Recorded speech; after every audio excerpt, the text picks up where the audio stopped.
சிவன் முனிவருக்கு தெய்வீக மலர் மாலை அளித்தார். துர்வாசர் மாலையை பக்தியுடன் பெற்றுக்கொண்டார். இந்திரன் ஐராவத யானை மீது பவனி வந்தான். முனிவர் இந்திரனிடம் தெய்வீக மாலையை வழங்கினார். இந்திரன் மாலையை யானையின் தலையில் வைத்தான். யானை மாலையை தும்பிக்கையால் கீழே எறிந்தது. ஐராவதம் தெய்வீக மலர்களை காலால் மிதித்தது. முனிவர் கோபத்துடன் ஐராவதத்தை சாபமிட்டார். வெள்ளை யானை கருப்பு நிறமாக மாறியது. கருப்பு யானை அடர்ந்த காட்டில் அலைந்தது. தூரத்தில் மதுரை கோபுரங்களை யானை பார்த்தது. யானை மதுரை கடம்ப வனத்திற்குள் நுழைந்தது. அங்குள்ள புனித பொற்றாமரை குளத்தை கண்டது. யானை புனித குளத்தில் நீராட இறங்கியது.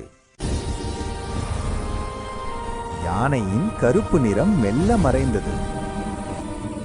யானை மீண்டும் வெள்ளை நிறமாக மாறியது. யானை சிவனுக்கு புனித நீராட்டு செய்தது. யானை மலர்களால் சிவலிங்கத்தை அலங்கரித்தது. சிவலிங்கத்தின் முன் யானை தியானம் செய்தது. சிவலிங்கத்திலிருந்து ஒரு பெரும் ஒளி தோன்றியது. ஒளியிலிருந்து சிவபெருமான் காட்சி தந்தார். யானை சிவனின் காலடியில் பணிந்து வணங்கியது. சிவன் யானையின் சாபத்தை முழுமையாக நீக்கினார். இந்திரன் தன் தவறை எண்ணி வருந்தினான். இந்திரன் சிவனிடம் மண்டியிட்டு மன்னிப்பு கேட்டான். யானை மதுரையிலேயே இருக்க விரும்பி வேண்டிக் கொண்டது.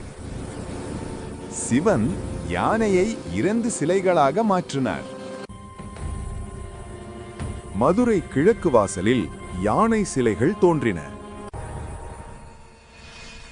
அந்த யானை சிலைகள் இன்றும் அருள்பாலிக்கின்றன. மதுரை கோபுரம் மாலையில் அழகாக காட்சியளித்தது. சிவன் தாமரை மலர்களுக்கு நடுவில் வீற்றிருந்தார். வெள்ளை யானை பூம்பாதையில் மெல்ல நடந்தது.